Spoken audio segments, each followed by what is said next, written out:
नमस्कार दोस्तों, मैं सोनम जैन और आप सभी देख रहे हैं सोनम जैन की कहानियाँ। और आज की कहानी है गवार देवरानी। यदि आप सभी को मेरे द्वारा लिखी गई ये कहानी पसंद आए तो चैनल को सब्सक्राइब कर लीजिएगा और पास में जो बेल आइकन का बटन है उसे प्रेस करना बिल्कुल ना भूलें, क्योंकि उसी से मिलेंगी आप सभी को मेरी आने वाली हर कहानी की नोटिफिकेशन। कहानी पसंद आने पर चैनल को सब्सक्राइब कीजिएगा और वीडियो को लाइक भी कर दीजिएगा, क्योंकि जब आप करते हैं वीडियो को लाइक तो मुझे मिलती है कहानियाँ लिखने के लिए प्रेरणा। और कहानी को अपनों के साथ शेयर करना बिल्कुल ना भूलें। तो चलिए कहानी शुरू करते हैं। देवर जी ने तो मेरी पूरी सोसाइटी के सामने ना की कता दी। शादी करे भी तो उस गवार रेखा से। अरे मैंने तो एक से बढ़कर एक लड़कियां बताई थी उन्हें शादी के लिए, लेकिन उन्हें भी शादी की उस गांव की गवार रेखा से। पारुल अपने पति निखिल से कहती है। तभी निखिल कहता, तुम ना फालतू में ही रेखा में बुराइयां देखती हो, कभी कभी उसमें अच्छाइयां भी देख लिया करो। क्या अच्छाई है उस रेखा में? देवर जी भी ना मूर्ख थे, माँ बापू जी से मना कर देते और उन्होंने शादी कर ली। तब निखिल कहता, अब मेरा ही छोटा भाई है, जब मैंने मना नहीं किया था तो वह बेचारा कहाँ से कर देता। तब पारुल गुस्से में कहती, तुम ना मेरी तुलना उस गवार रेखा से तो ना ही करो। मैं कोई अनपढ़ गवार नहीं हूँ कि तुम मेरे लिए मना कर देते। और वही रेखा 10वीं पास है और अंग्रेजी तो उसे आती तक नहीं। आज ही मेरी सहेलियों के सामने उसने मेरी बेइज्जती करा दी। मैंने मना भी किया था कि मेरी सहेलियां घर पर आ रही हैं, तुम बाहर मत आना, लेकिन वह गवार मेरी बात मानती कहाँ है। मुझे तो समझ में नहीं आता कि तुम्हारे मम्मी पापा ने देवर जी के लिए वह लड़की क्यों देखी। अरे मेरी सहेली रिंकी भी तो थी, मैंने तो कितना कहा था कि उससे शादी कर ले देवर जी, लेकिन नहीं। मेरी आखिरकार इस घर में सुनता ही कौन है? निखिल ने कहा, मैं तो सुनता हूँ ना, क्यों इतना गुस्सा दिखा रही हो? यदि सुनते ना तो आज मेरी देवरानी वही रेखा नहीं रिंकी होती। अरे यार, तुम तो पीछे ही पड़ गई। चलो छोड़ो ये सब बातें, रात बहुत हो चुकी है, सो जाते हैं। Good night. लाइट बंद करते हुए निखिल सो जाता और पारुल मन में कहती है, इन्हें तो मेरी बातों का कोई फर्क ही नहीं पड़ता। दूसरे दिन सुबह से रेखा जल्दी उठकर अपने पूरे परिवार के लिए नाश्ता बना देती और अपने पति और जेठी के लिए ऑफिस का टिफिन भी रखा देती। तभी रेखा की सास सुमित्रा जी कहती हैं, बहू मुझे तो एक ऐसी बहू चाहिए थी जो घर के सारे काम अच्छे से जानती हो। तुम तो घर के हर एक काम में परफेक्ट हो। तभी पारुल अपने पति निखिल से कहती है, लो करने रखी तुम्हारी माँ इस गवार की तारीफें। आखिर घर के काम करना कौन सी बड़ी बात है, वही तो कोई भी कर सकता है। तब निखिल कहता, हाँ कर तो कोई भी सकता है। एक काम करना, आज रात का खाना तुम बना। हाँ तो बना दूंगी ना, उसमें कौन सी बड़ी बात है, पारुल कहती। तब निखिल ने कहा, हाँ बड़ी बात तो कोई नहीं है, बस खाना स्वादिष्ट बनना चाहिए। पारुल निखिल की तरफ देखते हुए कहती है, तुम्हें मेरी हर बात मजाक क्यों लगती है? मैं सीरियस हूँ। मैं भी सीरियस हूँ, निखिल ने कहा। तभी सुमिता जी अपने बेटे और बहू को बुलाती, चलो जल्दी से नाश्ता करो वरना ठंडा हो जाएगा। खाना खाते वक्त विनीत कहता, अरे मैं तो ऑफिस की फाइल लाना ही भूल गया, यदि घर पर छूट गई तो आफत हो जाएगी, मैं अभी लेकर आता हूँ। तब सुमिता जी कहती, अरे बेटा, खाना अधूरा छोड़कर कहाँ जा रहे हो? तुम रुको, फाइल तो रेखा बहू भी लेकर आ जाएगी, तुम उससे बता दो कौन सी फाइल लेकर आनी है। विनीत फाइल का नाम रेखा को बता देता। रेखा जब कमरे में जाती है तो बहुत सी फाइलें रखी हुई थी और सभी फाइलों पर अंग्रेजी लिखी हुई थी, जो रेखा पढ़ नहीं पाती। और रेखा मन में सोचती है, हे भगवान, अब इसमें से कौन सी फाइल लेकर नीचे जाऊं? मुझे तो अंग्रेजी पढ़ना भी नहीं आती। एक काम करती हूँ, सारी फाइलें लेकर चली जाती हूँ, जो भी फाइल होगी वह विनीत जी खुद ले लेंगे। सोचते हुए जब रेखा सारी फाइलें लेकर नीचे आती तो विनीत रेखा को देखते हुए कहता, अरे ये सब क्या है? मैंने तुमसे सिर्फ एक फाइल लाने के लिए कहा था और तुम सारी फाइलें लेकर क्यों आई? तब रेखा कहती, आपने तो सिर्फ एक फाइल लाने के लिए कहा था, पर वो ना मुझे समझ में नहीं आया कि कौन सी फाइल लेकर आना है। वह सारी फाइलों पर अंग्रेजी लिखी है ना, और मुझे तो अंग्रेजी आती नहीं। यह सुन पारुल जोर से हंसने लगती और कहती है, मम्मी जी, आज के टाइम में ना सिर्फ खाना बनाने वाली बहू से ही काम नहीं चलता, थोड़ी पढ़ी लिखी भी होना चाहिए। और खाने का क्या है, वह तो कोई भी बना सकता है। अच्छा हुआ देवर जी ने रेखा से ऑफिस में फाइल लाने के लिए कहा था, वरना यह महारानी तो पूरी फाइल लेकर ही चली जाती। जरा सोचिए देवर जी, के ऑफिस में उनकी कितनी बेइज्जती होती। सभी इन पर हंसते। तभी निखिल कहता, अब बस भी करो पारुल, मैं तो बस करना चाहती हूँ पर क्या करूँ, मेरी हंसी नहीं रुक रही है। पारुल ने कहा, वैसे अच्छा है, आजकल तो बिना टीवी के भी घर पर अच्छा मनोरंजन हो जाता है।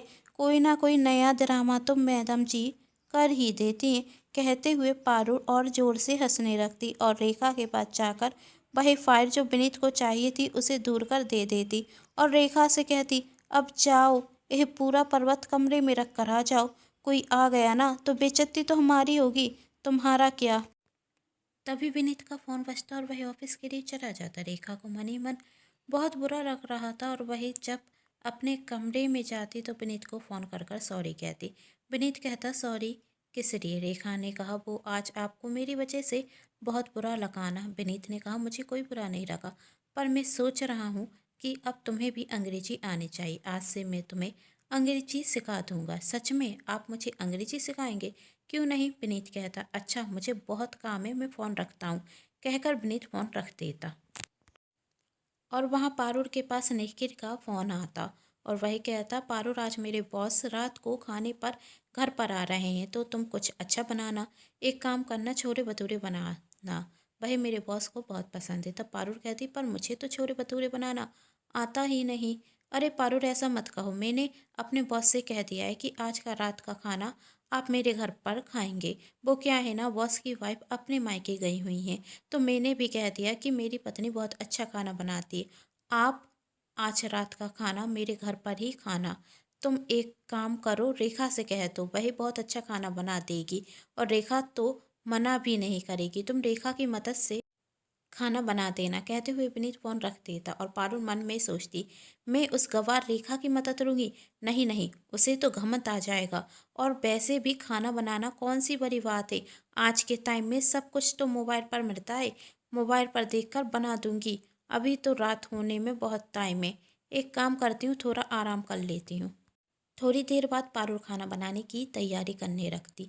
पारुल मोबाइल में देखकर छोले भटूरे बनाना शुरू कर देती और साथ में मीठे में रसगुल्ले भी बनाती। आज निखिल भी ऑफिस से जल्दी घर आ जाता और वही रसोई में जाकर देखता कि पारुल अकेले खाना बना रही है। तब निखिल पारुल से कहता, तुमने रेखा से नहीं कहा खाना बनाने के लिए? तब पारुल कहती, मेरे इतने बुरे दिन नहीं आ गए कि मैं उस गवार से मदद लूं। देखो मैंने छोले बना दिए हैं, बस अब भटूरे बनना बाकी हैं। और देखो मैंने तो मीठे में रसगुल्ले भी बना दिए हैं, तुम्हारे बॉस को जरूर पसंद आएंगे। अच्छा तुमने ये सब अकेले किया? हाँ मैंने अकेले ही किया, मुझे किसी गवार की मदद की आवश्यकता नहीं है। पारुल निखिल से कहती। निखिल कहता, पारुल थोड़ी जल्दी करना। वो क्या है? तभी पारुल कहती है, अरे तुम्हें मुझ पर बिल्कुल भी विश्वास नहीं। अच्छा तुम एक काम करो, पहले ये छोले चक्कर देखो कैसे बने हुए हैं, देखने में तो ठीक लग रहे हैं, खाकर बताता हूँ। जब निखिल छोले खाता तो वह कहता है, तुमने ये क्या बना दिया, इसमें कितना नमक है? अरे मैंने तो सब कुछ हिसाब से डाला था, तुम्हें तो मेरी बुराई करने की आदत हो गई है। कहते हुए पारुल खुद छोले चखती और वह खाते हुए कहती है, मैंने तो नमक सही से डाला था, फिर यह ज़्यादा कैसे हो गया? कहीं मैंने 2 बार नमक तो नहीं डाल दिया ना? अब मैं क्या करूं? मैं क्या जानूं? निखिल कहता, मैंने तुमसे कहा था ना कि रेखा की मदद ले लो, कोई काम नहीं आता तो किसी की मदद लेने से तुम्हारी इज्जत नहीं घट जाती। ए सुन पारुल रोने रखती। तभी निखिल कहता, अब रोने का क्या फ़ायदा? तभी वहाँ रेखा आती और कहती, अरे पारुल दीदी आप रोइए मत, मैंने सब कुछ सुन लिया है। यदि आप मुझसे पहले कहती तो मैं आपकी मदद जरूर करती। हाँ हाँ, अब तुम भी मेरा मजाक बना रो, मैंने सुबह तुम्हारी हंसी की थी ना, तो तुम्हें तो अच्छा मौका मिल गया बतला लेने का। अरे दीदी मैं आपसे किस बात का बतला लूंगी, मैं तो आपसे नाराज भी नहीं। और भैया आप भी चिंता मत कीजिए, अभी भी कुछ नहीं बिक रहा है, छोरे ना ठीक हो जाएंगे। इतनी जल्दी तुम दोबारा से छोरे बनाओगी? पहले छोरे गराने भी पड़ते हैं। अरे दीदी मैं इन्हीं छोरे को ठीक कर दूंगी। भाई कैसे? पारुल पूछती। तब रेखा कहती, अभी इनमें टमाटर पीस कर डाल देती हूँ, जिससे नमक का स्वाद कम हो जाएगा और छोरे भी दिखने में बहुत अच्छे लगेंगे। ऐसा होगा? निखिल ने कहा, हाँ ऐसा जरूर होगा भैया। तब पारुल कहती, ठीक है जो भी करना है करो, मैं जब तक बतौरे का आटा गूंथ देती हूँ। लेकिन पारुल से आटा नहीं गूंथता। पारुल मन में सोचती है, मुझसे तो रोटी का आटा नहीं गूंथता, छोरे का कहाँ से गूंदूं। रेखा यह सब देखकर कहती, दीदी मैं आटा गूंथ देती हूँ, आप सब्जी चढ़ा दीजिए। हाँ ठीक है, कहते हुए पारुल सब्जी चढ़ाने रखती और रेखा आटा गूंथ देती। थोड़ी देर में निखिल के बॉस घर पर आते हैं। तभी रेखा पारुल से कहती, दीदी कि मैं गरम गरम भटूरे निकालती हूँ, आप खाना परस दीजिए। जब पारुल सर्व करने के लिए रसगुल्ले देखती तो वह भी अच्छे नहीं बने हुए थे। तभी रेखा कहती, दीदी आप फ्रिज में से मिठाई निकाल लीजिए, मैंने आज सुबह ही बनाई थी, आप उसे परस दीजिए। ठीक है, पारुल ने कहा। पारुल निखिल के बॉस को खाना सर्व करती और निखिल के बॉस पारुल की बहुत तारीफ करते। कहते हैं, यह तो बहुत स्वादिष्ट खाना बना है, सच में तुम्हारी पत्नी बहुत स्वादिष्ट खाना बनाती। पारुल कहने वाली थी कि यह मैंने नहीं बनाया, मेरी देवरानी ने बनाया है। तभी रेखा पारुल का हाथ पकड़कर उसे रोक देती। निखिल के बॉस चले जाते और निखिल पारुल से कहता, देखो रेखा के प्रति तुम्हारा इतना बुरा व्यवहार करने के बाद भी उसने तुम्हारी मदद की। आज रेखा हमारी मदद नहीं करती तो मेरी तो नौकरी तक चली जाती।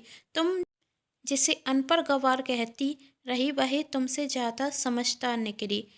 ज्ञान सिर्फ किताबों से नहीं मिलता, आज तुम्हें यह बात अच्छे से समझ में आ गई होगी। यदि कोई हमसे कमज़ोर है तो उसका मजाक नहीं बनाना चाहिए, और रेखा तो हमारे घर की बहू है तो हमें उसे अपना जैसा बनाना चाहिए, बल्कि उसकी कमियों का मजाक नहीं। यदि आज रेखा भी तुम्हारी कमियों का मजाक बनाती ना तो तुम जानती हो क्या होता। अरे भैया आप दीदी से कुछ मत कहिए, मैं दीदी से नाराज नहीं हूँ, रेखा कहती। तब निखिल कहता, पारुल अब तो कुछ समझो, तुम्हें रेखा के प्रति अपना व्यवहार बदलना चाहिए। आप सच कह रहे हैं, रेखा की शादी देवर जी से हुई इस बात से मैं नाराज थी। रेखा कम पढ़ी लिखी है, इससे मुझे महसूस होने लगा कि मेरी सोसाइटी के आगे बेइज्जती हो रही है, मेरी हाई फाई सहेलियों के सामने मेरी बेइज्जती हो रही है। लेकिन आज रेखा की वजह से आपके बॉस के सामने मेरी बेइज्जती होने से बच गई। थैंक यू सो मच रेखा, और आज से मैं रेखा के कम पढ़े लिखे होने का मजाक नहीं बनाऊंगी, अब उसे मैं अपनी जैसी बनाऊंगी, उसे भी अच्छे से पढ़ना लिखना सिखा दूंगी। सच में, रेखा ने उत्साहित होते हुए पारुल से कहा। लेकिन मेरी एक शर्त है, पारुल कहती।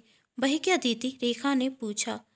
मेरी शर्त है, तुम्हें भी मुझे अपनी तरह अच्छा खाना बनाना सिखाना होगा, जिससे कभी भी मुझे खाना बनाने में परेशानी ना हो, पारुल ने कहा। रेखा खुश होकर कहती, वह तो मैं आपको खुशी खुशी सिखा दूंगी, तो मैं भी अपनी छोटी बहन को खुशी खुशी पढ़ना सिखा दूंगी। पारुल की ऐसी बातें सुनकर रेखा खुश हो जाती, उसका दिल छू जाती पारुल की ये बातें।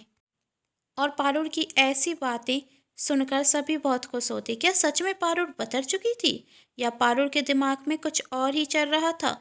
जानने के लिए कहानी का अगला भाग जरूर देखें, जिसके लिए कर लीजिए चैनल को सब्सक्राइब, क्योंकि जब भी मैं लेकर आऊँ कहानी का नया भाग तो आप सभी को पता चल सके। और आप सभी मुझे नीचे कमेंट बॉक्स में जरूर बताइएगा, क्या सच में पारुल बदल चुकी है या यह सब पारुल का नाटक है। और कहानी का सेकंड भाग देखना चाहते हैं तो नीचे कमेंट बॉक्स में नेक्स्ट पार्ट जरूर लिख दीजिएगा, जिससे मुझे पता चल सके कि आप सभी कहानी का अगला भाग देखने के लिए उत्साहित हैं। कहानी पसंद आने पर चैनल को सब्सक्राइब, वीडियो को लाइक एंड शेयर तो आप करेंगे ही। Thanks for watching.